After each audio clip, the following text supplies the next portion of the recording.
This is Make It Plain. Make It Plain. MIP With Masamela Matfumo. Mark Thompson. Make It Plain. Get woke.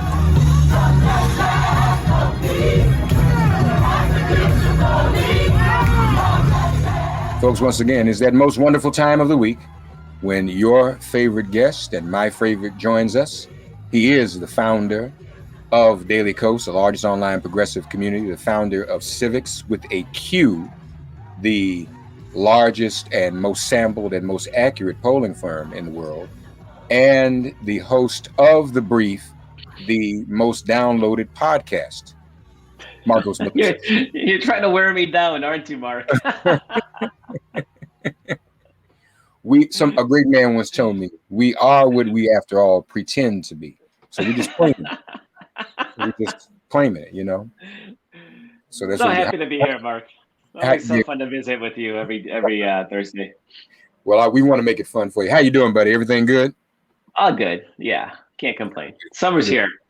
People are vaccinating in most places.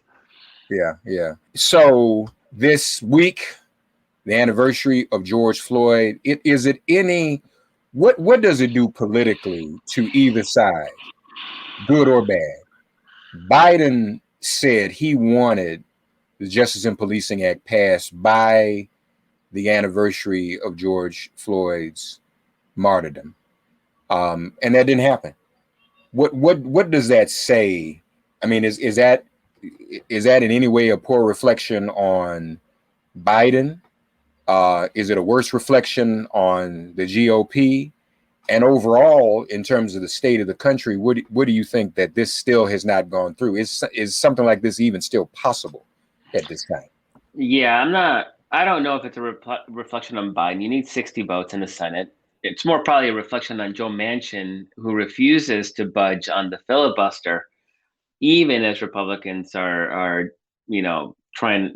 Apparently, they're going to filibuster the January 6th commission, right? So there's only so much that you can do legislatively when you need 60 votes, and Republicans are lockstep in opposition to essentially the entire Biden administration. I'm more at awe that anything has gotten through than I am upset at the things that haven't gotten through. And Joe Biden is a key, and he's quite the dichotomy. And I think we are all right to be conflicted in that he's a pain in the butt, and he is obstructing. He's enabling Mitch McConnell to obstruct so much of the Biden agenda. On the other hand, that's a state that Donald Trump won by almost 40 points, and we had really no business having a Democratic senator in that state. So by all political rights, it should be a 51-49 Republican Senate, and then we'd have nothing, none of the stuff that we've been able to get through Congress. So it's disappointing for sure, and it's frustrating. But I don't know if I'd lay this on Joe Biden's feet. What I will say though, it's been interesting because Joe Biden invited the Floyd family to the White House. Democrats have been talking about the need for police reform, and it's been very much in our conversation, and Republicans have totally ignored it. It's been almost radio silence on the issue. They're chicken wings. It's a new thing. I don't know if you've seen this. They're obsessed about chicken wings and about some chicken sauce not being available at Chick-fil-A, and so they think this is Joe Biden, and this is that's the kind of stuff they're talking about this week. And Mark, that tells me that so much that 2020 was about supposedly a referendum on Black Lives Matter, and that supposedly it was going to scare white people into voting Republican. The fact that they're not really pummeling the story today shows that they don't think they're on solid political ground. Yeah, I would agree. What is Joe Manchin, though? Are we going to have to deal with him when it comes to infrastructure too? I mean, is he going to just block that also? Do you think? We're already dealing with him. The good thing about infrastructure is that you can get it through reconciliation, but budget reconciliation, right? So it's the stupid rules of the Senate, the most idiotically convoluted piece of crap legislative body. Maybe there's worse. The Israeli Knesset maybe is worse, right? Since they're completely paralyzed. But normally you need 60 votes for most legislation, but there's this weird, bizarre loophole that allows 50 votes in a piece of legislation that deals with revenue items. And obviously, infrastructure is so very clearly a revenue bill. And I'm just simplifying. I think it's a lot more complicated than that. In a way that policing is not, because policing is policy, right? It's not saying, it's not a dollars and cents type of issue. So things like the Rescue Act was a budgetary matter that can go through 50. Infrastructure can also as well. You can do this. Normally, it's supposed to be twice a term. There's again loophole after loophole. Now they think they can do 3 of them. So there's still but the problem is you can't do immigration reform with this. You can't do police reform with this. You can't grant statehood to DC on this. So there are limits to what you can do. But when it comes to things that include spending, it's an issue. Now I know if you've been paying attention, Manchin has been very frustrated with Republican obstructionism. Right, he just can't fathom why Republicans don't want to be bipartisan and work, collaboratively on legislation. And he seems to be really upset with it on the matter of the 1-6 commission. Now he's still holding fast, but I suspect maybe I'm reading too much into it, right? But I'm seeing hints of a crack starting to form, or maybe even a foundation, right? Because he keeps saying there's no reason Republicans shouldn't be working with us on these issues on infrastructure. I don't understand why they don't want to work with us on the 1-6 commission. And what's going to be really, really, I think it's going to all come to a head. It's going to be late summer. The debt ceiling is going to expire. We're going to exceed the debt ceiling. And Republicans have made very clear that they have no interest in raising the debt ceiling without major concessions on discretionary spending. And so this is going to be the place that a lot of filibuster watchers are starting to think that might be the straw that breaks the camel's back. That if Republicans push their luck on that, if they push on that, that it might finally lead Manchin to bust the filibuster. But it's always been a process. He's always wants to say, like, I want bipartisan. Republicans are making it easy to create that framework, that foundation to eliminate the filibuster by providing 0 votes. They're not even pretending to want to be bipartisan on everything. There's nothing there. So short term, it's a problem. Maybe. I mean, I wouldn't bet my firstborn on it, but maybe this means this is foundation for Manchin to decide that the filibuster is a problem, to ditch it, and then a lot of things can happen. He doesn't understand, you said, Republican obstructionism. So this is what I need to get straight with and try to understand. Wasn't he a senator when Obama was in the White House? He sure was. Okay, so what did he miss that the rest of us saw? He hasn't missed anything. It really comes down to the fact that he represents a 40-point Trump state. His entire constituency, they're Trumpers, right? It's a state full of Trumpers. And he is clearly skilled enough to survive in that environment, but he barely survived last time. And so the question I've had, he was starting at the beginning of the term, Mark, we talked about it. He was sounding really democratic to the point where I was wondering if he had already written off re-election. Like he was like, I'm done. This is my last 6 years. And so I'm just going to ride this thing out and I'm going to do the right thing. And then he sort of reverted back to Mr. Republicans have smart things to say. They need to work with us, blah, blah, blah. How much of that is performative? How much of that is sincere? Who knows? I suspect it's 100% performative. I suspect that he says the things that help get him reelected. And the way he's talking lately suggests that maybe he does plan on running either for reelection or for governor again. So if that's the case, it makes him a lot more difficult to work with, for sure. More MIP after this message. You've mentioned governor a few times. Is it really buzz about? Is that something you think he's really thinking about doing? He was governor before. He's already been He was governor. before. So he Yeah. will run again? Yeah, so he could always run again. And West Virginia has shown the ability to elect Democratic governors, even when literally everything else is it's Republican. In the same vein that Massachusetts will elect Republican governors, right? I mean, some of these states, when they're that partisan, voters sometimes like to split it up just to create a little bit of checks and balances. And if you're West Virginia, you know that Republicans are going to screw you on education. So at least on local education, things like that, they may be more apt to vote for a Democratic governor. And the current governor in West Virginia is a Republican, but he was elected as a Democrat and then switched parties after he was elected. What a weird state.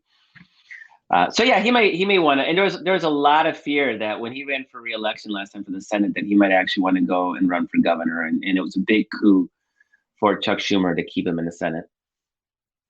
So what does his own form of obstruction, what does that do to Democrats when it comes to the midterms? I mean, I guess we have to make sure the voters are informed and sophisticated enough to know it's not the Democrats aren't doing what they want to do.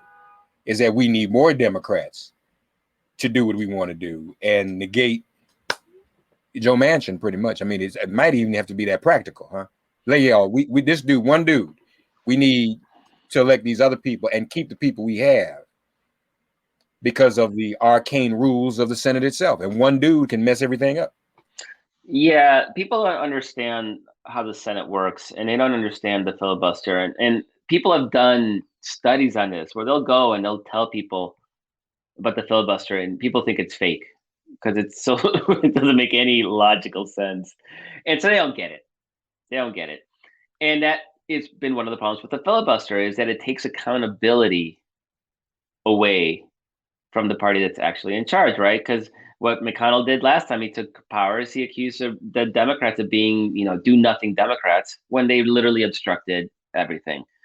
And so it's one thing to lose control of a chamber because people don't like what the chamber that party in control has done. It's another thing when it's all BS, and the Senate is it's all BS. Not even getting into the geographic advantages that rural small states have, et cetera, right? I mean, it's a broken chamber, and so Joe Manchin makes it extra broken. So it is a problem. I mean, 2022 really it's going to be a base election. It's going to be what have you done for me type of election. Republicans are going to be running their Donald Trump is, the real president, and this is all stolen and everything's rigged. That's their thing. And cancel culture, whatever nonsense, right? It's all, they're not even running on anything of substance anymore. Democrats are going to have to come in and say, like, we're giving you stuff. Like, you elected us, you worked hard in 2020. Here's what you got out of it. You got child credit, you get a check every month, you got extra unemployment insurance money. Here's some infrastructure jobs. That's what they're going to have to do. So it would be great if we could go and say, hey, Black Americans, like the federal government is doing something fundamentally substantive to improve the situation in your neighborhoods. Like that, it would be freaking great. It would be great if they can go and say to the Latino community, look, we fix immigration. Like we're dealing with this issue. We're legalizing people who've been here for decades. We're granting citizenship to the dreamers. It would be great if we could go down that list and show those constituencies the benefits of electing a Democratic government from top to bottom that isn't Donald Trump is bad and we no longer have Donald Trump. And so it's going to make a difference. So the more that the Senate can pass, because the House will pass stuff, the more that the Senate can pass, the easier it will be to make that case in 22. And I think we're helped a bit because Republicans are not only so completely off the rocker and talking about Chick-fil-A sauces, but the Republican study group in the House just proposed raising the retirement age to 69 from 65. So please, like, let's give us more ammunition. Oh, you want to raise the gas tax instead of taxing the wealthy to pay for infrastructure? Okay, Give us more ammunition for 2022 so that we can tell people that you're more concerned about protecting rich people than you are about taxes that would be raised on the middle class and the lower classes. So, and seniors, which are a big Republican constituency, of course. No, that would be good ammunition. That's what we need. We need them to keep that up. That'll help us, just like running Herschel Walker against Raphael Warnock. Please. And you know what? I give you a good reason to do it, y'all. Herschel was I grew up watching him play football. All right. He was a great running back. And he should run for Senate for that reason. What better candidate can you have than to have someone who was a great football star? I'm making an argument, so yeah, that's what we need. Our friend, whom you and a lot of others originally saw as the Democratic nominee and saw a path to the presidency, Elizabeth Warren, she is cracking down even more so on big business, big corporations, big CEOs. They are using the overdraft fees that we often pay to, again, continue to line their pockets. And Elizabeth Warren is still doing what she does, holding these big corporations accountable, Markos. I mean, she's always going to be Elizabeth Warren, right? There's a reason we all love her so much. Her and Katie Porter, I think, are like, they're like dynamite 1-2 punch Senate in the House. And I gotta say, like, I won Ayanna Pressley in the Senate, and it's like, okay, it's not gonna be I don't want it to be a Warren seat. So and believe it or not, there was some discussion if Warren had been picked to be vice president or in the administration in one way, like she was not really predisposed to do so, in large part because of what she's doing now. Like she has a lot of ability right now, particularly in the majority and with a friendly administration, to really put the screws on Washington. Put the screws on Wall Street. But there's the one, everybody told me, like, the one thing that was in the back of her mind, is like, yeah, but if I took that position, that would open up a Senate seat for Ayanna Pressley. And she's my favorite. Ayanna Pressley is my favorite. And so I wish it wasn't this sort of like traffic jam in the Senate right now in Massachusetts. But I'm sure Pressley will get her shot within the next 6 years. I'm pretty hopeful. And Warren she's awesome. And what we really need is bigger majorities, so that we actually have the ability to sort of render Joe Manchin irrelevant. And in fact, I don't know why he doesn't do it, because it would be in his interest. You can then vote against Democrats all the time, right? When it didn't matter. You can vote for Chuck Schumer and then vote against us the rest of the time, and it wouldn't matter. And he can go brag to his people back home in Virginia that how conservative he is. And then maybe he survives in 4 years when he's up for re-election. Yeah. But I made that argument before. That's why he should just support statehood. I mean, even that's a win-win for him. We get the 2 other senators, and he can just act the fool, roller skate on the field if he wants to, and he can say whatever he wants. Yeah, he can just care. I mean, if I was Chuck, that'd be hey man, vote for statehood, and then you can do whatever you like. Mm-hmm. Yeah, absolutely. Yeah, there's a whole argument, and I think we talked about it. I'm sure you've seen it, that you don't actually need to eliminate the filibuster to have a 50+1 vote to allow Washington D.C. to become a state. The Douglas, the Douglas Commonwealth. You don't even, because it's not the part of the Constitution that deals with admitting new states in the Union isn't part of the legislative process. It's its own section of the Constitution, separate from your typical, I think from Article 1 from the Congress side. So it's actually, it seemed compelling to me. I'm not a constitutional scholar, but it seemed like a great argument. And if nothing else, to test it, let Republicans sue to try to block it, and see what happens. More MIP after this message. they couldn't block. They tried to block Kristen Clark. Kristen Clark, the new Assistant Attorney General for Civil Rights from the Lawyers Committee for Civil Rights under law. I likened her experience and her struggle to Lonnie Guinier when it was happening. This is going to make a big difference. I mean, someone with her experience, and I know Kristen very well, that's going to be a big deal when it comes to voter suppression and police violence. That's good news. And then one other thing in terms of the law, a grand jury, as you know, as we all know, has been impaneled for the criminal charges that are coming down on Donald Trump. Most grand juries, unless there's a killing of a police officer, bring an indictment. The rule is, the saying is, grand jury can and will indict a ham sandwich. Yeah, the grand jury process, it's actually, I don't even know why we go through the charade of it anymore, right? It's pretty much, they see what the prosecutor wants to see. It's not like the defense gets to present a defense, right? So it's all the right kind of evidence. And you're right, because the prosecutor doesn't want those cops indicted. They're not going to show the evidence that supposedly would be damning to a murderous policeman. So it's a bit of a, well, they decided, it wasn't me. They decided, kind of passing the buck, which is a little BSy. But yeah, at this point, it seems pretty obvious that we're gonna see indictments of some sort. Question, I mean, are they gonna hit Donald Trump? That's I wouldn't count on it quite yet. But I think it's pretty obvious that everybody's going to flip, right? Who's going to want to take the fall for Donald Trump at this point? So I think all those Trump execs, including the CFO, Wiesenthal or whatever his name is, they're all gonna flip. They're all gonna point their finger at Donald Trump. Question is though, Mark, yeah, Trump has always been very good about not explicitly telling people to do wrongdoing, right? He's good about wink, wink. You'll do the right thing. You'll do the thing that helps us.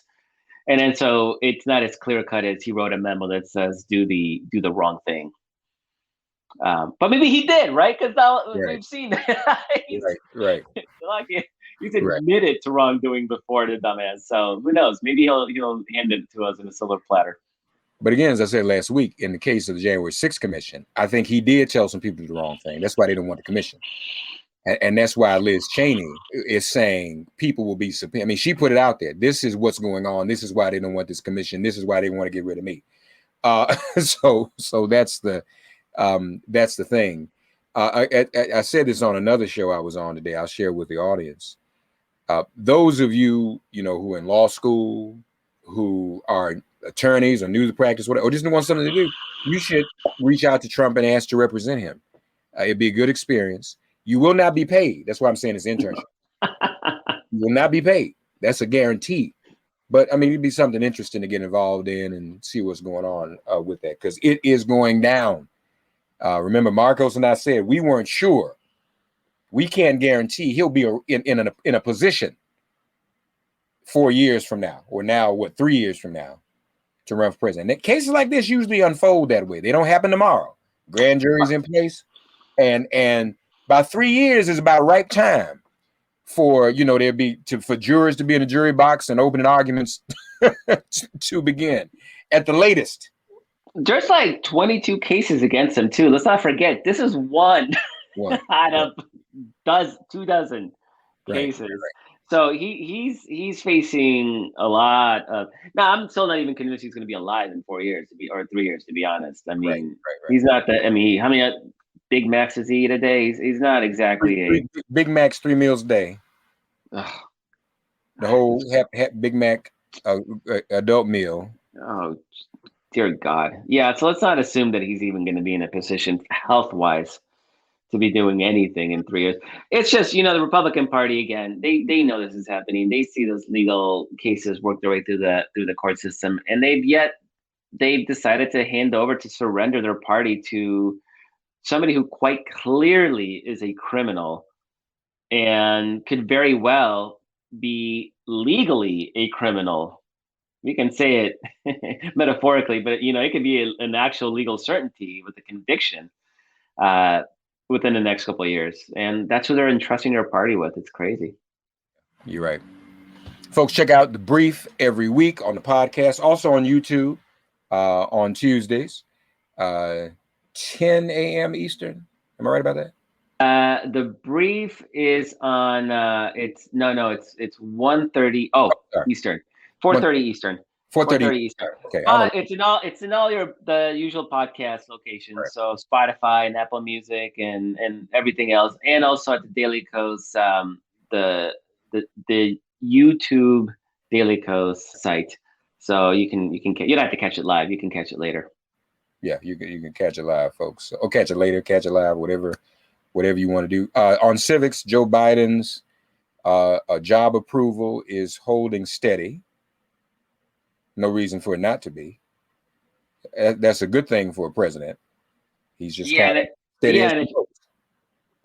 What it shows is that people are locked in. Where you see a lot of differences are when you go to specific issues like handling of the pandemic, and there even Republicans are, they have to grudgingly approve.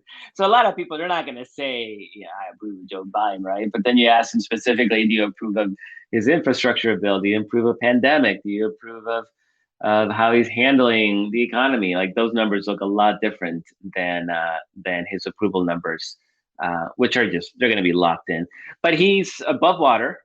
And not by a lot, but he is. And Donald Trump is still, 12 points underwater, right? So Donald Trump is also, if you look at those numbers, he's very steadily unpopular, steadily unpopular. And Joe Biden, I would argue that Joe Biden is popular. The fact that Republicans aren't running against him speaks volumes.